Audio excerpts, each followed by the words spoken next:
up, everybody? Mr. Dishman is not showing in the room. I'm gonna make sure he's getting everything right on the Zello. What up, D?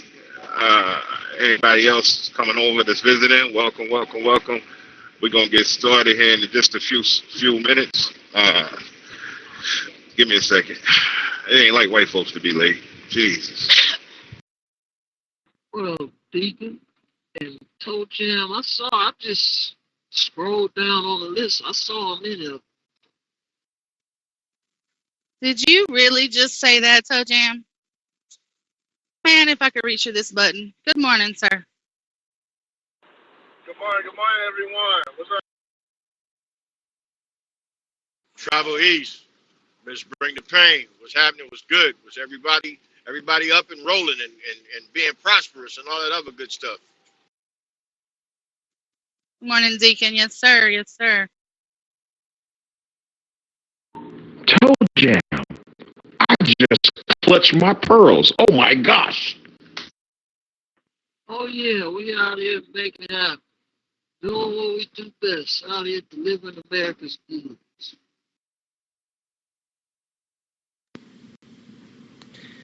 All right. Good morning. This is David Dishman with Omega Credit Repair.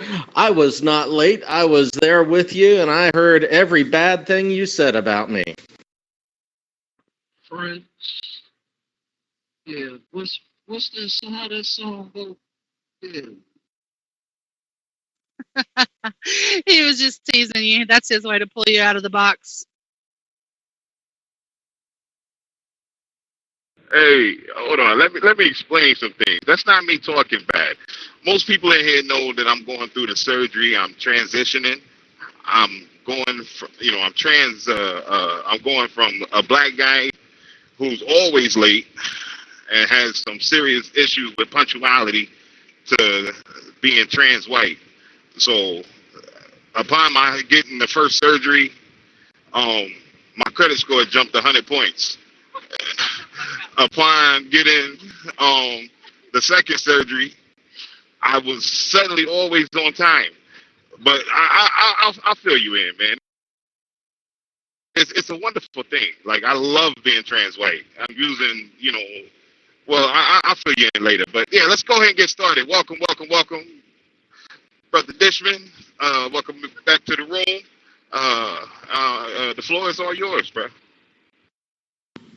Outstanding. I'm excited to be here with you, and I'm excited to be on this journey with you as you, explore your punctuality and new credit score and all that jazz. So, hey, one of the things that I talked about yesterday is this deal with Experian. And in fact, I was just looking at a credit report earlier this morning, and someone was doing the self-reported through Experian, where they go through your bank account and they take a look at where you're spending your money, and they'll give you credit on your credit report for utilities, for your phone bill, for the water bill, that kind of thing. And even your rental history, because they just look at where you're spending your money. The problem is a couple of things. First of all, it doesn't have that great of an impact on your credit score. In fact, once again, this person's Experian credit score was the lowest of the three. More importantly, it only impacts one of the three credit scores. So even if it did help, it's only helping that one score. And most organizations, if they're looking at a vehicle, they typically look at Equifax. If they're looking at a home purchase, they're going to look at all three of them anyways. And so if you're only helping one of the scores, what's the point? The other part of that is that by giving them access to your bank account, you are now making yourself a target for every marketing, for every, inquiry, promotional inquiry. You want to fill your mailbox. If you're feeling lonely and you want to fill your mailbox up with junk mail, go ahead and do this, because that's what's going to happen. happen. Experian will take your information and they will sell it to every single person who wants to know who lives in your area who may be interested in this product or that product. So I highly recommend that you stay away from that new Experian product, and don't ever give someone access to your bank accounts. The other part of that is that if you're ever late, it's going to hurt you. Okay, so that's my first thing that I want to talk about today, is just stay away from that Experian product. Giving someone access to your bank accounts is never a good idea. So that leads me to the next point that I want to make today. People ask me, well, I'm trying to rebuild my credit. What kind of credit card do I need? Well, you remember just a minute ago, I talked about the fact that, if you do this thing with Experian, it only reports to one of the bureaus. Whatever you do, if you're looking at differences in credit cards, you have to make sure that it reports to all three of the bureaus. This costs the company money. Okay, so that is why there's a lot of second chance credit cards or high risk credit cards or whatever that will only report to one or two of the bureaus. So you have to make sure that it reports to all three. Because the whole point, if you're concerned about your credit score and you're trying to make an improvement to your credit score, you want to make sure that whatever you're doing is impacting all three. Otherwise, you're just doubling up the work that you have to do. Okay, so if I go with one credit card that reports to Equifax and TransUnion, well, now I got to find another credit card that reports to Experian. Okay, so don't make that much work for yourself. Just make sure at the beginning that whatever you're doing, it reports to all three bureaus. Now, when you are trying to recover from bad credit, you got to walk before you can run. Okay, so most times I recommend a secured credit card. There's quite a few of these out there. Ron asked me about a new one that just popped up, and some of these can be pretty good. You just need to read the fine print and make sure that they report to all three bureaus. Make sure that you're not getting loaded up with monthly or annual fees or registration fees, because there's a lot out there that don't require you to pay a ton in fees. And we're not concerned so much about the interest rate. You shouldn't be concerned about the interest rate because we don't want to carry huge balances. Part of this transition into getting better credit and living a better financial life and making better financial decisions for a better financial life is the fact that we know that we don't want to carry huge balances on our credit cards. Okay. First of all, we don't want to have that burden. Okay, it's easier to make life choices if you don't have to worry about how much debt you have out there that you have to service. Okay, if an opportunity comes up and you're looking to make a change, if you're looking to go out on your own, if you're looking to build or grow or improve your business, and you're not saddled with all this external debt, then it's a lot easier to make those choices. So we always want to make sure that on our revolving debt, we keep the balance at or below 10% of the credit limit, but above zero. Okay, that's going to be something that's going to be a dollar figure, something that's reasonable, that's easy for you to maintain, that's easy for you to manage. And it's not going to have a huge impact as far as the amount of interest that you're paying. Okay, so that's something big that you want to make sure that you're looking at.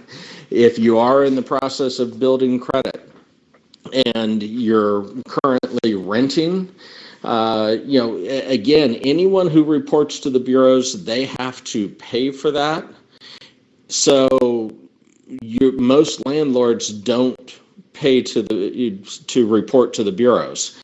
There is a system out there. It's called Rent Track. Actually, there's about half a dozen different services out there that will report to the bureaus. I recommend Rent Track. The reason I recommend it is because it does, again, here's the key, reports to all three bureaus.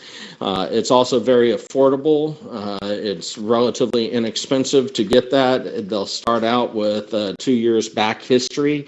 So if you've been paying your rent on time and you really want that, to help bolster your score, that's the organization that I would go with to do that. It's a little bit cheaper if you can get your landlord to sign up to do it. If they are not interested, you'll still need them to provide the information, but you can do it yourself. It is something that you can do yourself. Okay, so as far as getting that rental history, that will help your credit scores. And again, with Rent Track, that's going to report to all three bureaus. So you can see a common theme on the things I'm talking about is we want to make sure that whatever we do, that it's reporting to all three bureaus, because not every account reports to all three bureaus. Not every organization that you go to reports to all three bureaus.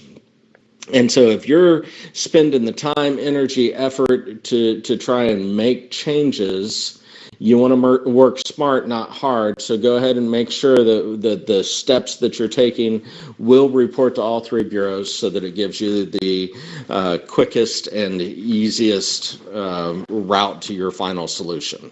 Okay?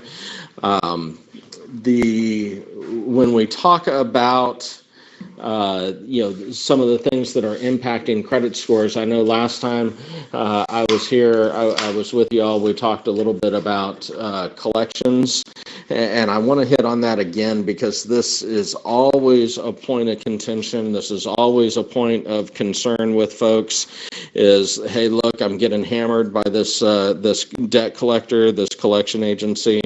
What do I do? And if you listen to, some of the big talking heads out there like Susie Orman, they're like, well, just pay it off. Okay. A lot of mortgage officers out there will say, well, just pay it off. Don't do that. You don't ever want to pay a third-party debt collector without really doing your research, doing your homework, and making sure that it's going to be in your best interest. Okay. And the reason I say that is, first of all, paying off a third-party debt collector will never, ever, ever help your credit scores. In fact, more often than not, it'll do more harm than good. Okay. The other thing is that the number of times that I have seen a mortgage officer tell one of my clients to pay off a debt collection item that is outside of the statute of limitations or outside the obsolescence period is just mind-boggling. Okay, statute of limitations and obsolescence period are two different dates.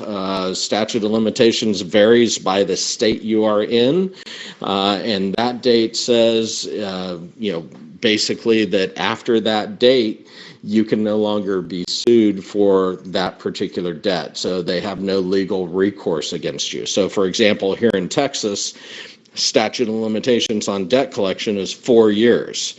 So if the last time that I made a payment on that particular account to the original creditor was more than 4 years ago, then it doesn't matter who owns the account, they can't sue me for it. Okay, so if a third-party debt collector bought it last month, they are still required to use what's called the date of first delinquency with the original creditor, which would have been more than 4 years ago. Now, that same date, the date of first delinquency also determines the obsolescence period. Obsolescence period is 7 years all across the country. And 7 years, that's the amount of time that collection item is allowed to stay on your credit report before it has to be removed.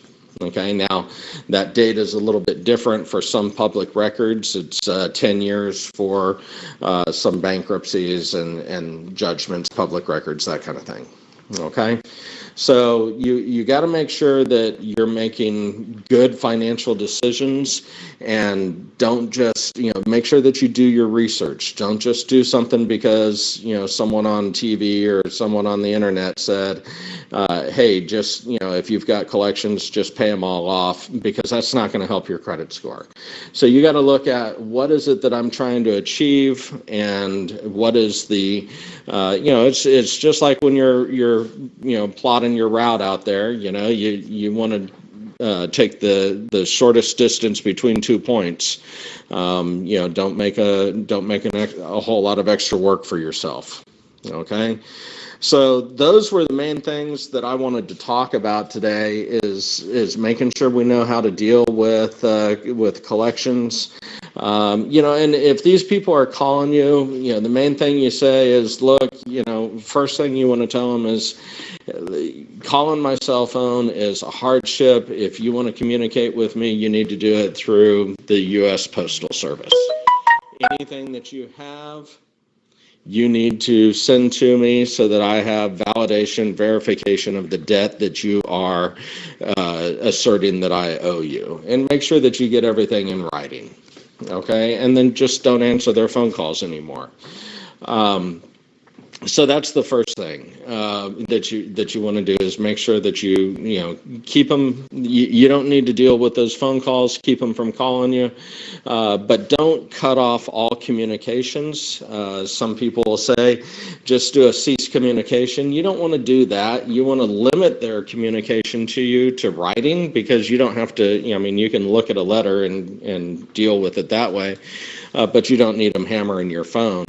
But if you cut off all communications, you got to be careful about that, because if that debt is within the statute of limitations and you cut off all communications, it's possible for them to file a lawsuit against you. So you got to be careful about that. So on the negative side, we want to make sure that we're dealing with collection items correctly. On the positive side, we want to make sure that we are, rebuilding our credit wisely, that we're making sure that everything reports to all three bureaus. And then on the maintaining credit side, the third point that we're talking about today, we want to make sure that we are keeping balances at or below 10% of the credit limit, but above zero, and really making sure that we're managing our credit. Okay. Now, before we get into any of this, one of the things that I always recommend for my clients is that if they don't already, that they sit down and develop a budget. Okay, a lot of people are afraid of this. A lot of people, they find it very invasive or very sterile. But let me tell you, the biggest businesses, biggest companies in the world all work off of a budget. Okay, and the reason that they are successful is because they are working off of that budget. So why can't we apply those same principles to our household? If I want to be successful, if I want to live a certain way, if I want to achieve a certain standard, why wouldn't I use a proven method to get me there? So let's use a budget. Now, the biggest mistake that people make is they ignore some of their expenses because, well, man, if I put down on paper that I spend $100 a month on beer, that's going to make me look, a certain way. Okay. And the reality is that if I'm spending $100 on beer and I don't put it into my budget, then I'm never going to maintain that budget. Okay. Because I'm still going to spend the $100 a month on beer, but now it's not in my budget. So now my budget isn't accurate. So now all of that time, energy, and effort was just wasted in developing a document, my budget, that has absolutely, no foundation. Okay, because I've already, before I even got started, I've already told myself that I'm gonna lie about where I'm spending my money, and so now it's just not accurate, not complete, and it's not going to get me where I need to be. Okay. That budget is crucial because you need to know where every dollar is coming in and you need to know where every dollar is going out. And by doing that, that's the only way that you're going to be able to make better financial decisions for a better financial life. Okay.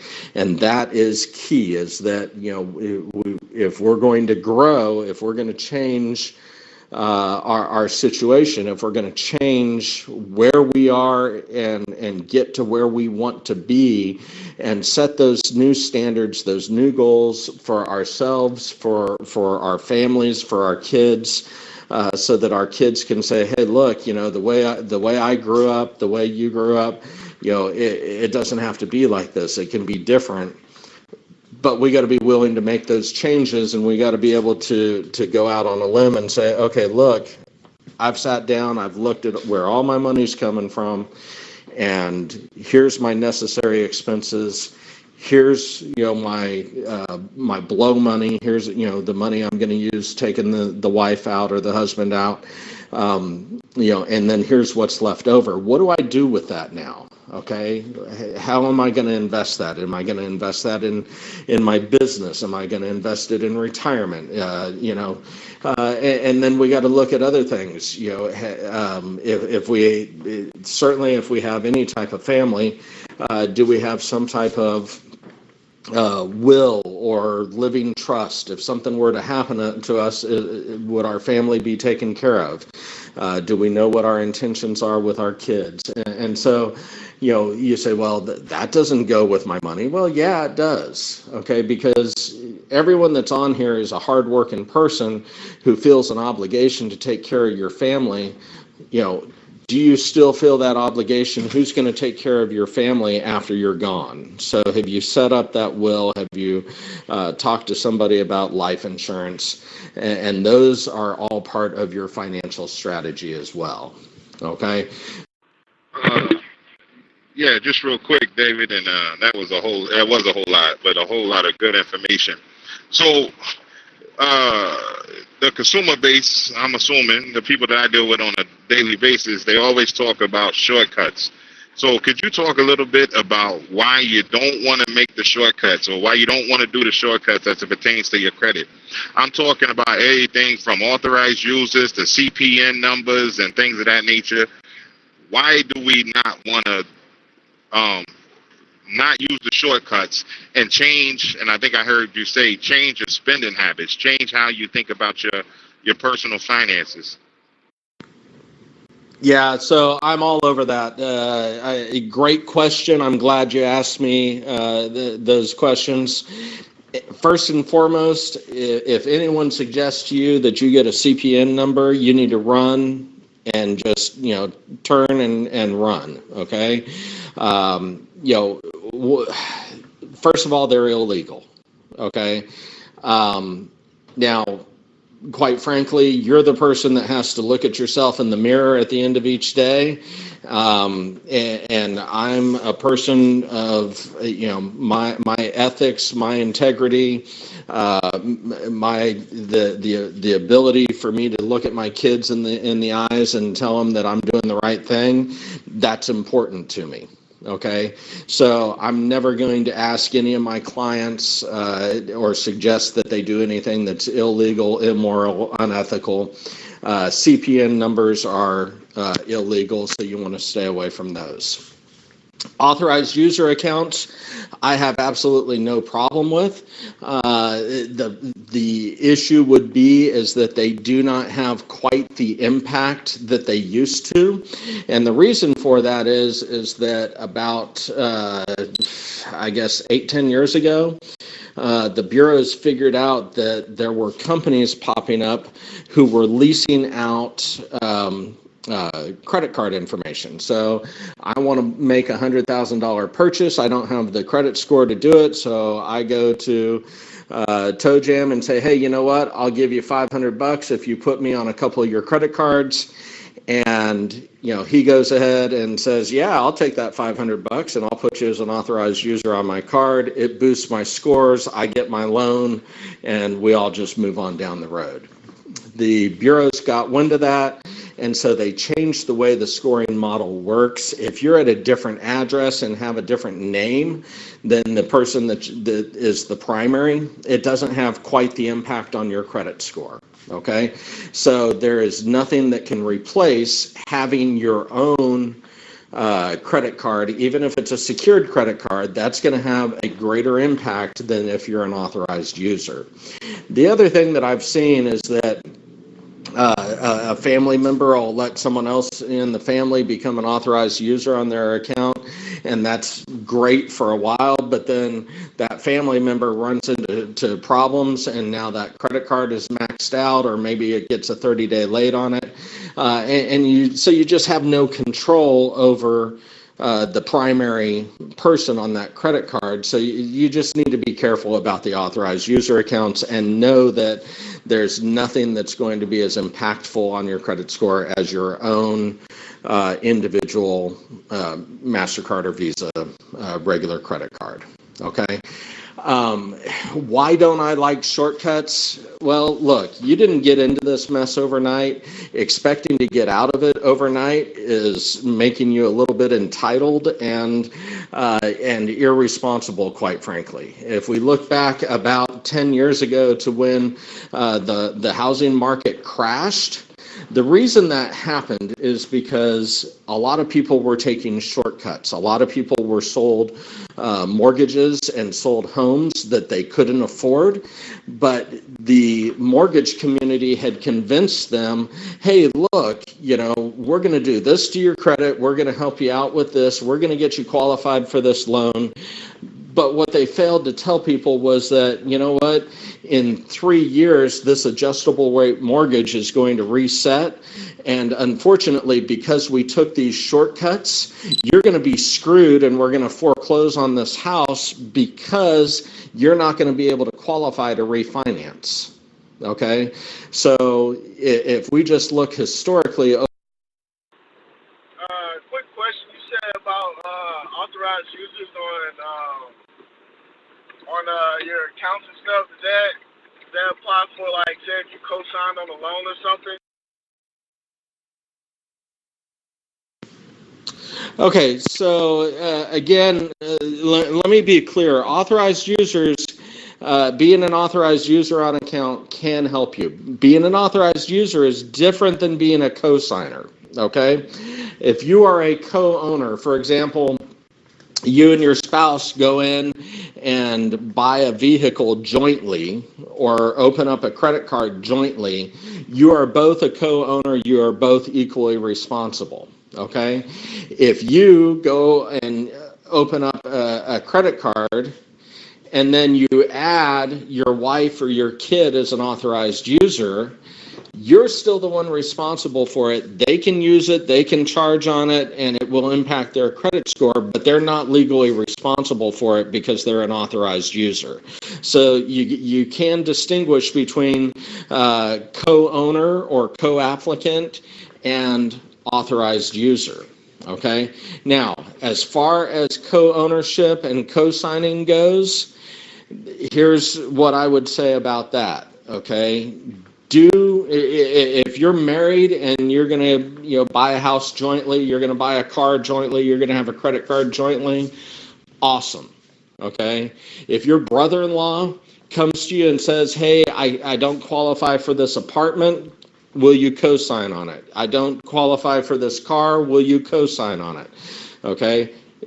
I would say do not do it unless you are prepared to make the payments, because inevitably your brother-in-law, sister-in-law, second cousin, son, daughter, whoever it is, something's going to happen. They're going to miss payments. They're not going to like the car anymore, and they're going to give it back. They're going to not like their roommates, so they're going to move out. Something is going to happen, and it is going to impact you because you chose to co-sign on them, on that particular lease or car or whatever it was. So my guidance to you, or my counsel, if you will, would be do not ever co-sign on anything unless you are willing to make the payments and pay for it yourself.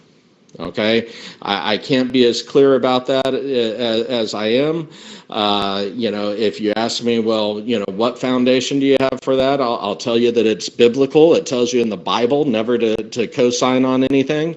And I can tell you historically, I can show you thousands of different scenarios where people thought that they were helping out their kid by co-signing on something and ended up screwing up their own credit.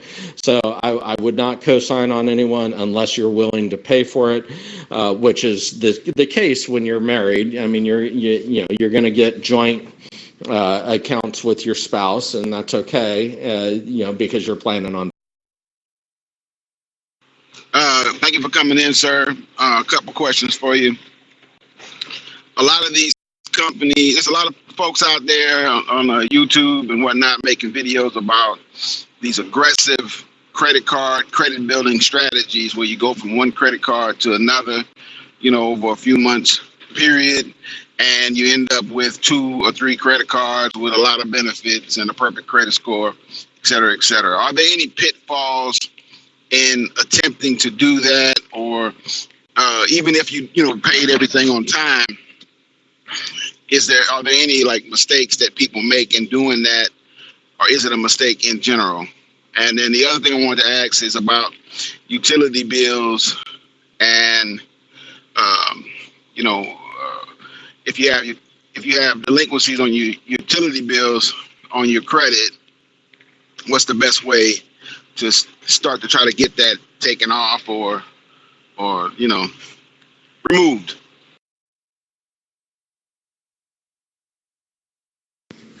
Awesome. Thank you for the questions. And so on that first one, if you're looking at some of these deals that are different strategies about building credit by getting multiple credit cards, look, I got no problem with that. The biggest pitfall that I see is that people get too aggressive too quick, and they're not organized enough to manage it. Okay, if you open up 3 credit cards and you're trying to move balances from one to another, and then you end up on the road for 2 weeks straight and you miss something, that got missed, and it's too late. There's nothing you can do about it. Okay, so to maximize your credit, you need at least 1, no more than 2 credit cards. And the most important part about that, because this makes up 1/3 of your credit score. We talked about this last time I was here. So you really got to watch that credit utilization ratio and keep the balance as low as possible, but above 0. And to kind of give you an illustration of that, if you can, in your mind's eye, envision a seesaw or a teeter-totter, depending on what part of the country you're from. On the left-hand side, the seesaw is all the way down on the ground. That is your lowest possible balance between $1 and 10% of the credit limit. That means the other side of the seesaw is up in the air. That is the greatest possible positive impact to your credit score. As your balance goes up 11 to 20%, the other side's going to go down a little bit. You go up a little bit more, 21 to 30%, the positive impact to your score goes down a little bit. 31 to 40%, it goes down a little bit more. And then a 0 balance. Effectively having a 0 balance on your credit card is about the same as having a 50% balance on your credit card. So to have the greatest possible positive impact on your credit score, you want to keep that balance below 10%. If you leave $15 on it, you're in good shape. Okay. If you need to use this credit card, we talked about this last time, find out what day of the month it reports to the bureaus, make the payment 4 or 5 days prior to the report date, leave $15 on it, let it report a $15 balance, and that's going to have the greatest impact to your scores. If you're using rewards cards, I got no problem with that. Rewards, I use a couple of different rewards cards. I would stay away from anything that is where you have to go back to that particular store to use it. For example, Best Buy, Victoria's Secret, any of those where that card can only be used at that location in order to keep it active. Don't do that. But a regular MasterCard or Visa, and if it's got some type of rewards benefits, no problem with that. You really don't need more than two. And if you get more than two, then the biggest risk is that you're juggling too many things and run into just the problem of missing a payment or something like that. Okay.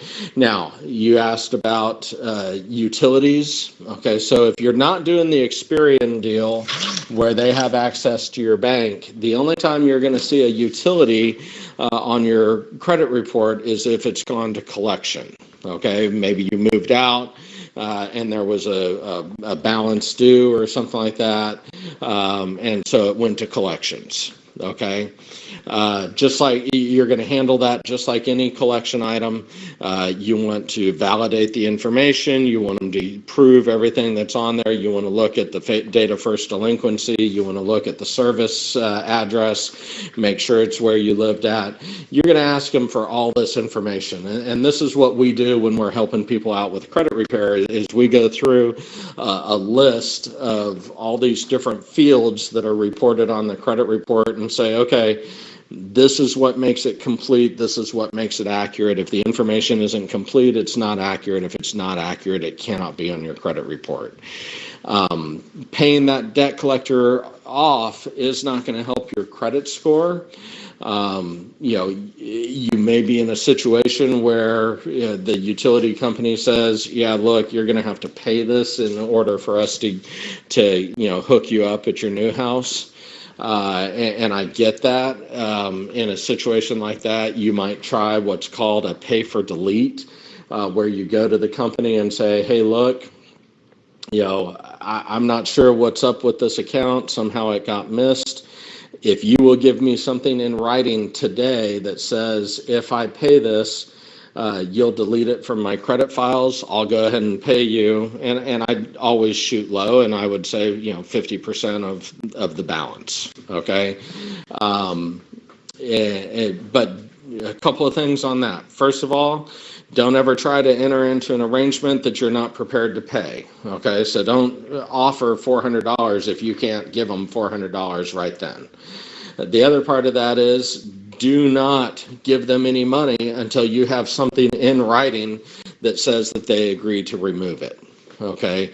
Once you've paid them, you have no leverage. There's absolutely no reason at all for them to do anything for you. So if you don't have it in writing beforehand, it doesn't exist. But again, you got to step back and say, okay, is this inside the statute of limitations? Is it within the obsolescence period? Is it legitimate? Can they validate it? Can they verify it? Is it reporting accurately and completely? Are they licensed to act as a debt collector in the state that I live in? Okay. Why wouldn't we pay off a third-party debt collector? How does that not impact my credit score positively? So the way the scoring model is written, it is the presence of that collection item that is bringing your score back, or a $10,000 balance, and it's going to have the same negative impact on your credit scores based on how recent it is.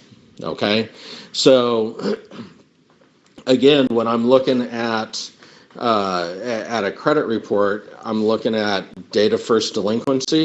I'm looking at date that it was assigned. I'm looking at, all these different areas of the reporting line, of the trade line, to see, is this legitimate? Is it legal? Because if it's outside the statute of limitations, or if it's outside the obsolescence period, I certainly don't want to pay it. Okay. And then I got to look at, what is my intention? Okay. It's more important for me to keep a roof over my head, to keep gas in the car so I can get to and from work, insurance in the car, in the vehicle, so that I'm legal, food on the table, utilities on, than it is to pay some third-party debt collector that's collecting on something that I couldn't afford to pay it then. Why can I afford to pay it now? Okay. When it's not going to positively impact my credit. If they will agree for a pay for delete, that's a different scenario. But again, you got to get that in writing from them prior to giving them any money. But the biggest answer to your question is the fact that the way the scoring models are written, paying off a third-party debt collector will not help your credit score because it is the presence of that collection item that brings your score down, not the balance. It could be, basically, if you look at it like this, you could have a $20,000 collection item from 5 years ago, and that won't hurt your credit score as much as a late payment from last month. Okay, that won't hurt you as much as a $15 collection item from last month. Okay, balance doesn't matter, so paying it off doesn't matter unless you can get that collection item removed. That's what's going to. Okay, you said the statute of limitation. How do I find the statute of limitation? And is that in your state, or is that where the main office of the credit card state is at? Statute of limitations is in the state where you currently live. Okay, so if, for example, if I lived in California, which has a 6-year statute of limitation, and came up, defaulted on a loan, but then I moved to Texas, which has a 4-year statute of limitations. Lucky for me, unlucky for the debt collector, it goes by the state where I currently reside. So it is it would be the 4-year statute of limitations.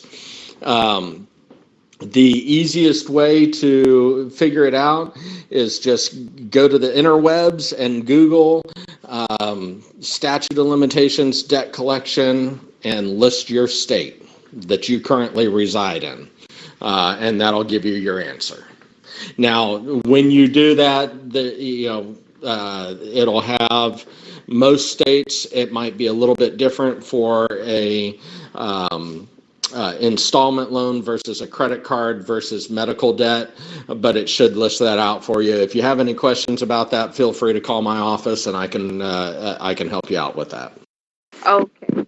Hello, everybody. I just came to the room not too long ago. So my question is, even with the statute of limitation, once it reached that point and the debt collector, redo it so it starts all over, how do you take care of something like that? So they cannot redo it legally. A lot of people will call this is what we call re-aging, and re-aging the debt is actually illegal.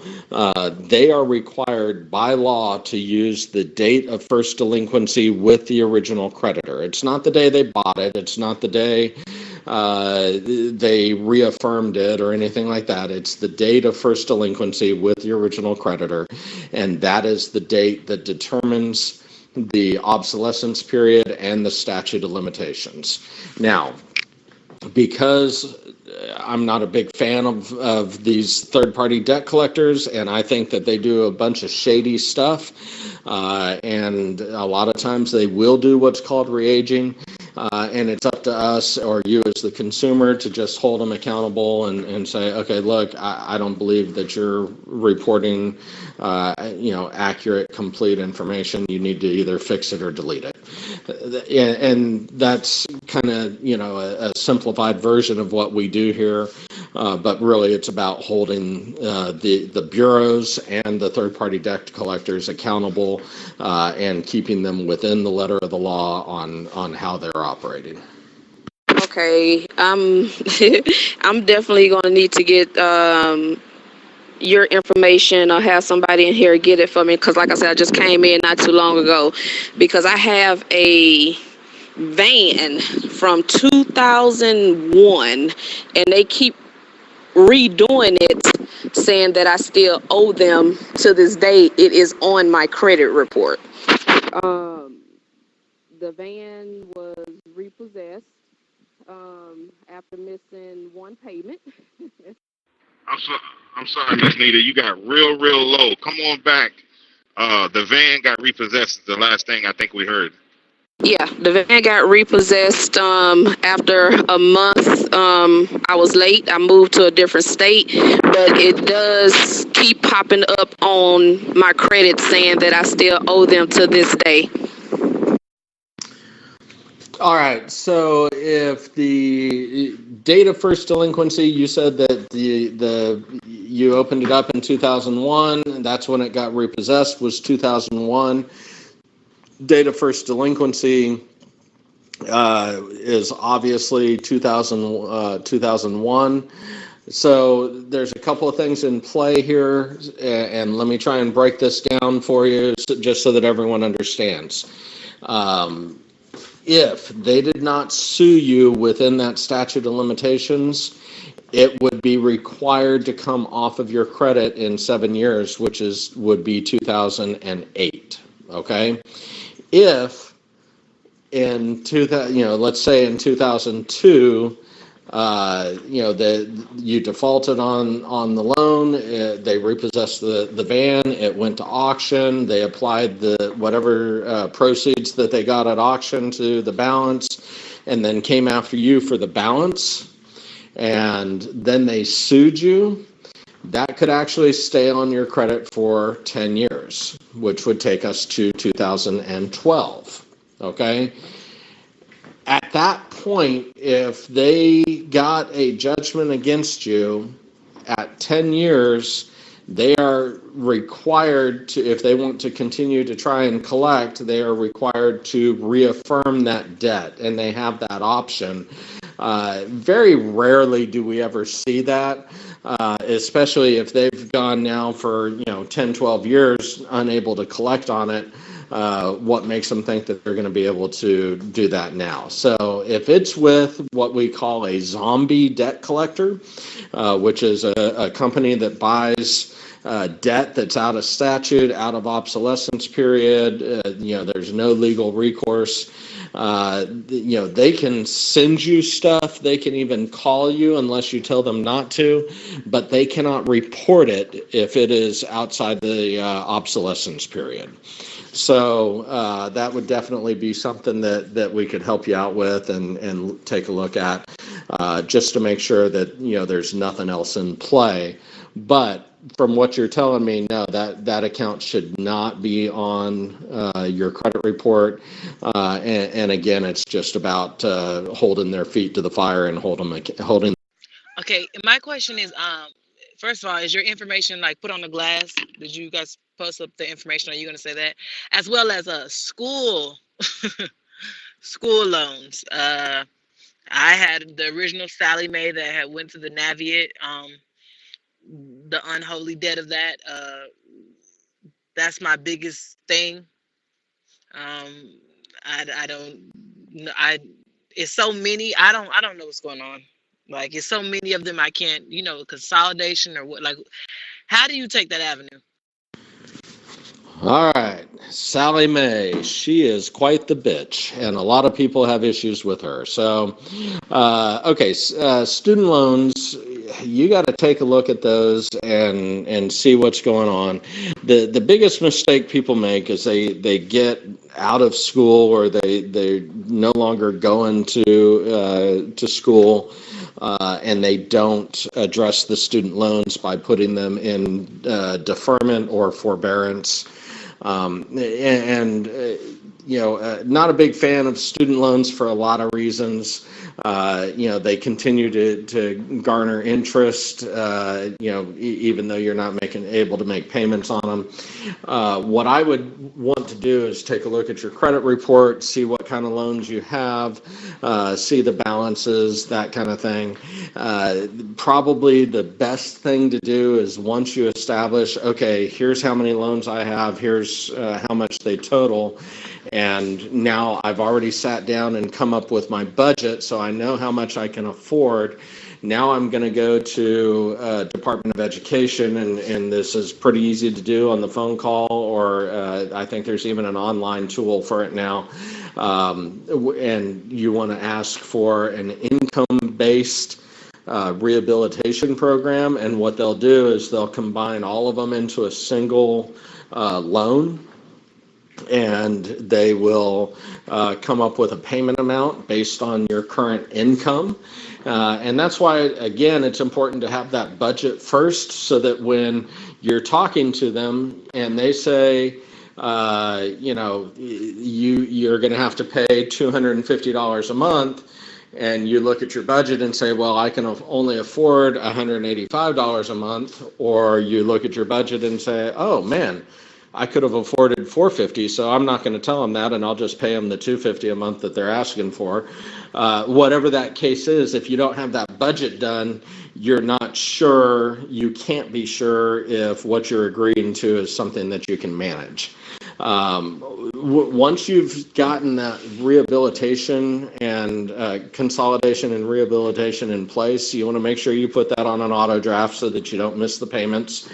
And you want to just stick with it, because what they'll do is they'll take that income based out over I think it's a 20 or 30 year period, and you're never going to end up paying off everything that depending on your loan amounts. I mean, I've talked to people with $200,000-$300,000 in student loan debt, and they're never going to pay that off, and that's fine.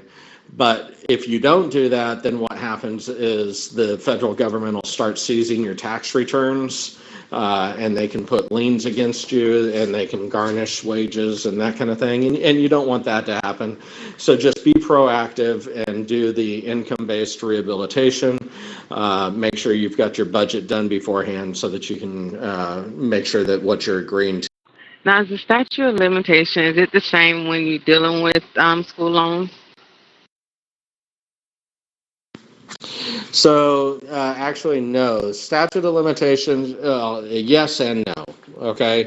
If it's a private student loan, like you got the money from J.P. Morgan Chase, or you got it from Discover, who offers private student loans, then yes, it still follows the statute of limitations. If, on the other hand, it is a Department of Education, Sallie Mae, Navient,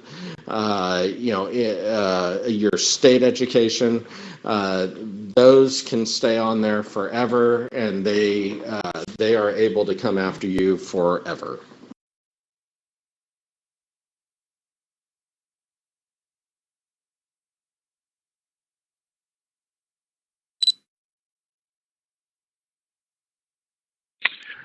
And I don't want to. I'm not rushing you, David, but I'm more so acting as your timekeeper. We are at 10:58.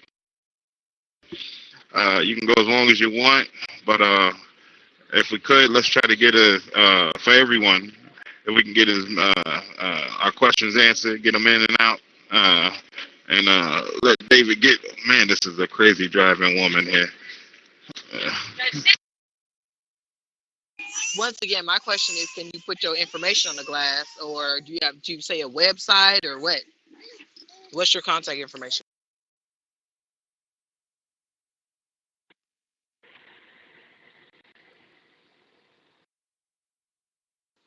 Tiki, Toe Jam did just put that information on the glass.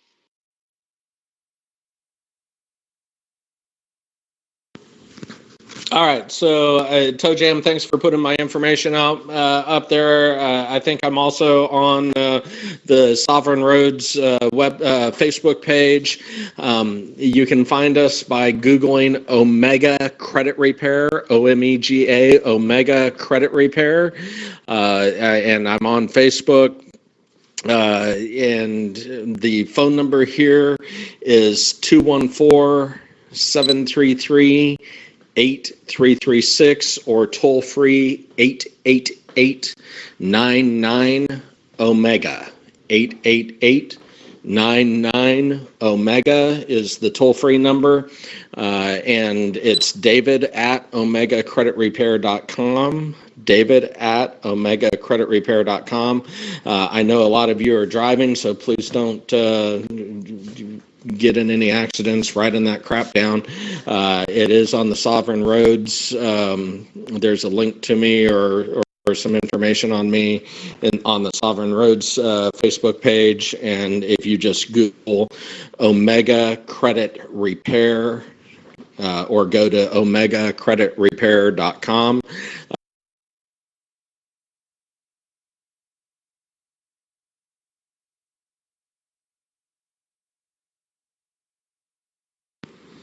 I really appreciate you all having me on. If you have any questions, please feel free to give me a call, and I'm happy to answer your questions and give you some guidance, make sure you all are headed in the right direction.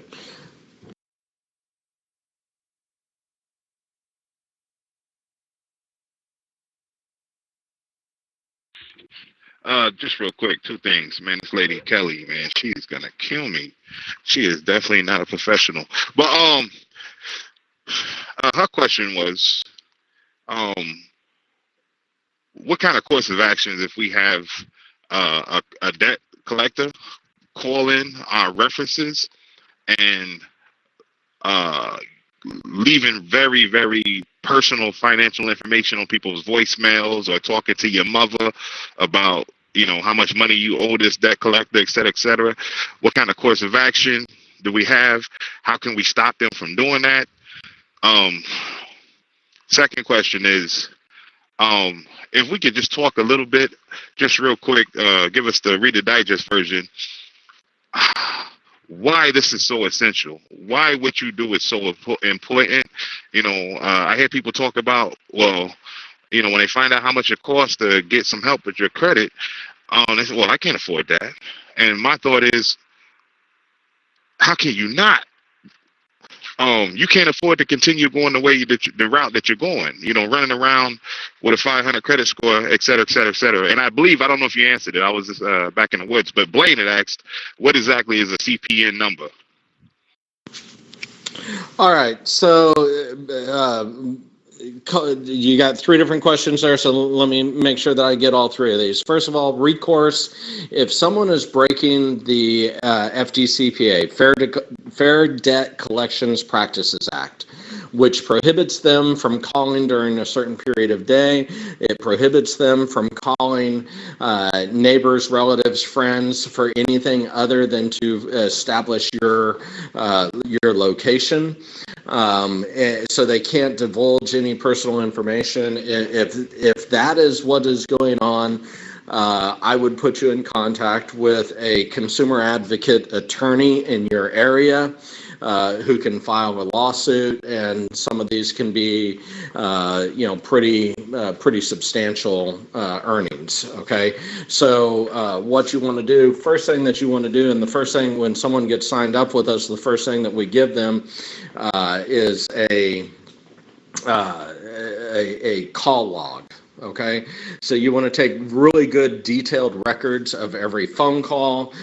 If they're calling your mom, when did they, ask your mom, when did they call? What did they say? And just get all that information. I would even go so far as to say, okay, mom, how did that make you feel?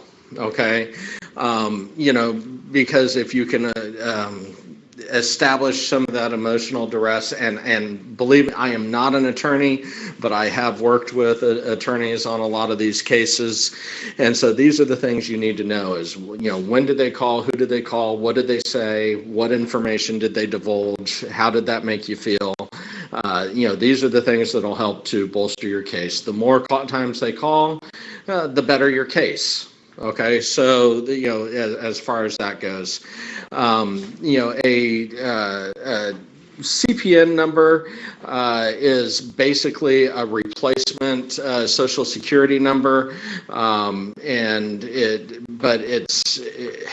there are very limited circumstances when the IRS says it's legal, and anything on your original social security number is supposed to be transferred to that new number. And what some people will recommend you do is get the CPN number and start fresh and not transfer your old information, and that's illegal. Okay, so you want to stay away from that. As far as why what I do is important. Okay, so look, in In the early 2000s, so about 20 years ago, I was a top producer for an investment firm for 3, 4 years in a row. I managed about $40 million of assets under management for different people. And what I found is that helping someone to get into their first home was a lot more gratifying for me, to helping people to change their family tree, to change their circumstances, to change the trajectory of their life and their family's lives was a whole lot more satisfying for me. Okay. We offer two different types of service here. We offer our credit repair, which is, a lot of people just want their credit done. They don't, they're not really concerned about the rest of it. They just want the credit done, and we can do that. On the website it says it's $199 a month. Because you're part of Sovereign Roads, it's $97 a month, flat rate, nothing up front. First payment's in 11 days. You cancel whenever you want. So if it costs you $97 or if it costs you $97 for 5 months, that's up to you. Okay. The other thing that we offer is financial coaching. And financial coaching is where we sit down, we look at your personal finances, we help you with a budget, we help you to understand estate planning and insurance and investments, and we look at all of this with you and really kind of help you and hold you accountable to make sure that you're doing the things that you say are important to you and say what you're going to do. Why is any of that important? The reason is pretty simple. 76% of American households live paycheck to paycheck. Okay? 66% of American households would struggle right now today if they had a $1,000 emergency. Okay? $1,000 emergency can happen pretty quickly, and 66% of American households would struggle with it. 46% of Americans will never save $10,000. Okay? I don't want to be part of those statistics. I want to help people make better financial decisions for a better financial life. I think that it is criminal that we send our kids away from school out into, to a trade school, to the workforce, to college, wherever, without a firm understanding of credit and how it impacts you. The fact that just because you don't like your roommate doesn't mean that you can break your lease. Just because you don't like that car doesn't mean that you can just turn it in. Well, I turned it in, it was voluntary. It doesn't matter, it's still a repossession. Kids don't understand, the significance of their signature once they turn 18.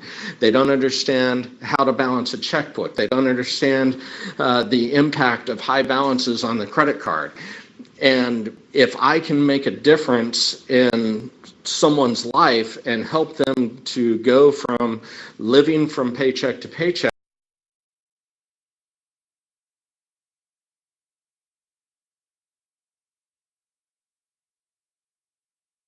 Wow, that's super powerful, bro.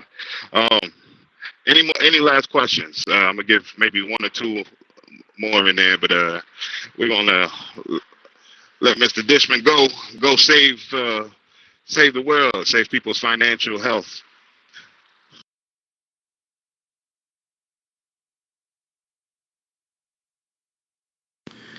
all right, Toe Jam, I appreciate you having me on here, and everyone out there, I appreciate you listening to me, and I loved the questions.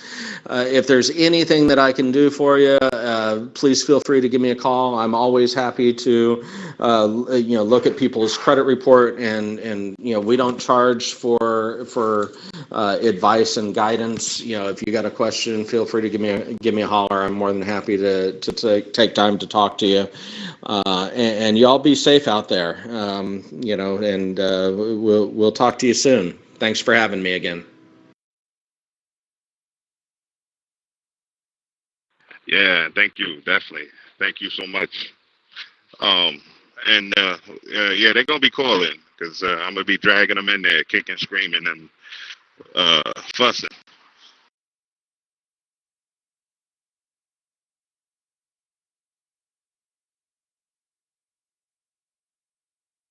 As always, Siren Roads, Truck Talking Chill, Toe Jam, Blaine, Big C. I appreciate the invite. Excellent, excellent information.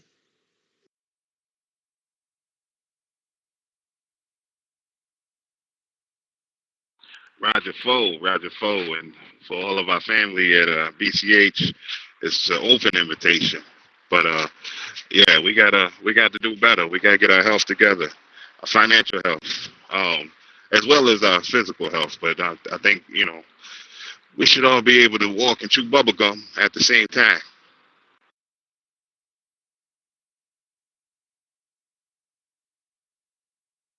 That's a big 410.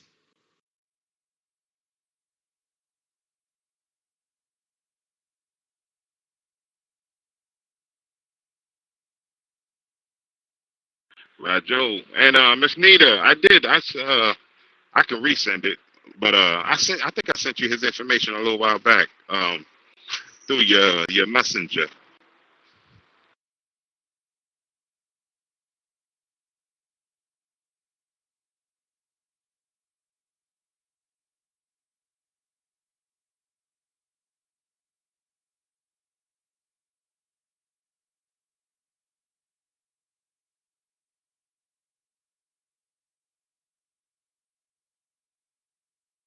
And yeah, um,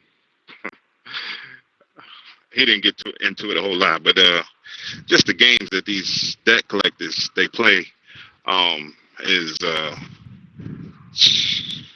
it's bad all the way around. So you don't know what you're getting into when you're signing, like he had mentioned before in the front end. But again, when something goes wrong, or you miss a payment, or you find out when they release the jeez, I didn't know this coming outside. They release, the full force of the army out of you, and then you get caught up with your uh, uh, your debt, and you take it on the chin, like it becomes emotional, like they make you feel bad for owing money, and so you go into a place of like silence. You don't take the calls and things of that nature. And I'm asking everybody to just be a lot more proactive and attacking these people and get a professional on the team, like a Mr. David Dishman or someone else, anyone else. So you're not running around with a 500 credit score for the next 10, 20 years.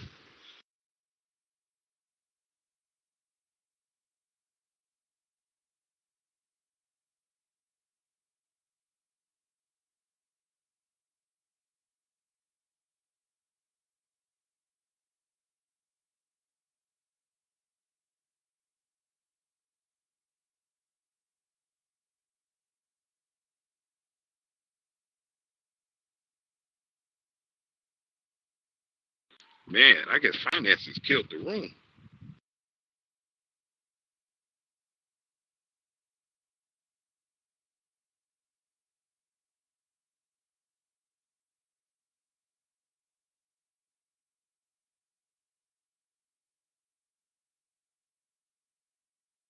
Well, I thought it was very informational. Thank you.